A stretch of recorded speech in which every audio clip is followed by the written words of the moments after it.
Join me as the former CEO of the John Birch Society and someone who's done practically everything under the sun when it comes to organizing in the name of restoring and preserving liberty. Welcome, Art Thompson. Oh, hi. How are you? I'm well. I'm very well. I'm blessed to be healthy, and we're blessed to be doing what we are doing. My understanding is today you're going to talk about the very exciting topic of meetings. Now, I know that's not going to be as boring as it sounds, so take it away, sir. Well, the meetings I want to talk about are those that we attend, like hearings and public meetings to discuss something that's going on in the schools. What about legislative sessions? Well, that too. Mm-hmm. But what you need to do, first of all, is to organize. I mean, you just can't walk into a meeting not knowing what you're going to do. You're all pent up and you want to say your piece and all of that. And change the world. Oh, absolutely. Or at least your community. Yeah, get that thing off your chest, whatever it is that's hanging there. Yeah. And at any rate, what you need to do is to get together before the meetings and plan how you're going to address whatever the problem or support for something is. Because not every time will you be going to meetings and being opposed to something. You might be going there to support something. But you've got to make it appear as though you are not just an individual or a tiny group sitting off in the corner talking to each other in whispers. Mm-hmm. But you want to spread around in the crowd so that you're not all bunched up in one place. Yeah. And it makes it look as though you're part of... The support is widespread. Oh, yeah. You're just part of the community all over the place. Yeah. But one of the things that you want to do in addition to that is to plan out what are you going to say? And then what are you going to say over here? Then that person is, what are you going to say over there? Yes. All in support of one another. But it makes it look as though it's part of the crowd. That it's a consensus, if you would be. At the same time, what will happen is it will give support to people who are that believe in your position. They'll finally have the nerve to start standing up and expressing themselves. What you need to do, too, at that time is to capture the names of those individuals and meet with them after the meetings and start drawing them into your circle to expand your ability to continue on with even more individuals in the town or county or state or whatever, disseminating the information that you want between the meetings as well as the meetings themselves.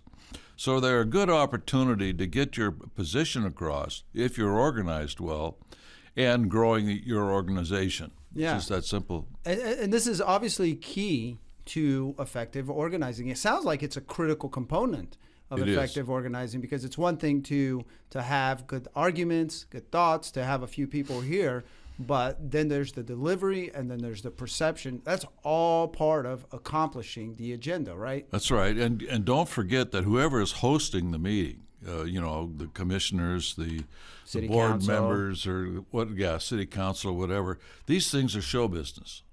They're designed to sway. That's terrible. That's very sad. Well, it is. It's really what it is. It can be a means for wearing down the opposition. In other words, have hearing after hearing after hearing after hearing, and finally, just people get tired of going to the hearings, and they don't show up except the little hardcore. Yeah. And then they can say, "See, there isn't any mass opposition anymore, so now we can go ahead." Yeah. And that's what they do. So you've got to be able to build the opposition to keep it sustainable. Yeah. And that to sort keep of the pressure up. Oh, absolutely. And work with the press at the same time to show that you're not just a little tiny segment of society, but you represent the majority of the people. Do you have an example where you were part of something like this that was implemented, and what were the results of it? Well, we did it with the imposition of a police review board, stopped that. But one of the ones that was the most exciting and really did boil up the people was sex education in the schools. Mm-hmm. You know, what you see happening in the schools today was a problem in the 1960s. A lot of people don't realize that. Well, we were raising the alarm bells about that.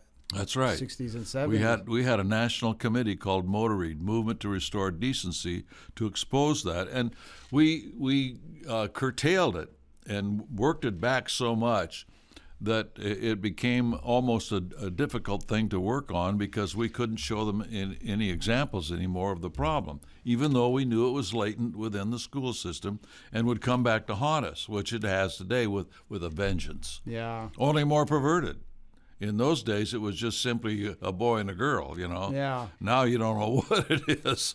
Yeah, it's gotten out of control. But this also shows that you don't need massive numbers to trigger change and to bring about change. And that's always, I think that's a universal law, isn't it? I mean, the communists certainly know this. The statists, they know this. They implement it well. I think the difference would be, and I imagine you would agree, is that we would do it for purposes to restore liberty, to stop the left, and to stop just destructive policies and ideas. That's correct. And it's easy to do once you get through to people. And one of the things that you always want to do is to put in your mind questions to ask people who may be on the fence on an issue, to ask them questions which will get them to understand better than just saying what you want to say. Who are you asking these questions of? Council members, whoever? Anybody. Anybody. The average guy, the person you work with, members of your family, and legislators and that sort of thing, one-on-one. Mm-hmm. You don't do it in a crowd. You do it one-on-one. And the thing is that by asking questions, you can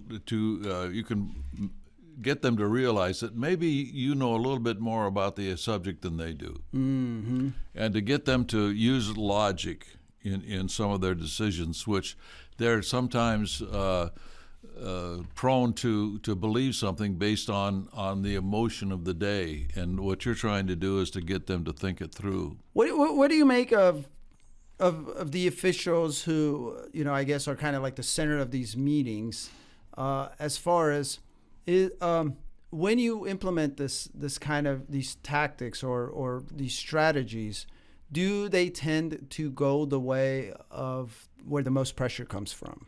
Generally speaking. Not always, but generally speaking. Most of the time, they just plow through come hell or high water. Oh. In other words, the population, the people, the voter be damned. Really? Oh, yeah. You think so? Oh. Even locally? Like super local? Yes. As long as they can have enough of the media behind them, they can get away with it. Because the media can make it look as though the people, are behind them, that they support these moves, when they don't at all. Yeah, I wonder if that's still the case, because we now have record low numbers of support and faith in the media.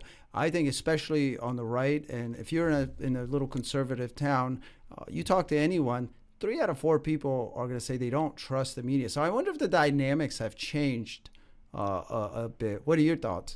Well, it's changed somewhat relative to trusting the media, and yet there they are sitting in front of the boob tube and subscribing to the paper.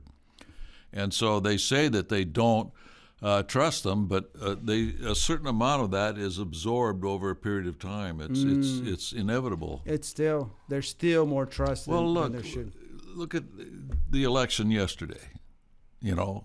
Some of the things that they voted for, you would have thought that they would have rejected completely. Like putting abortion into the Constitution.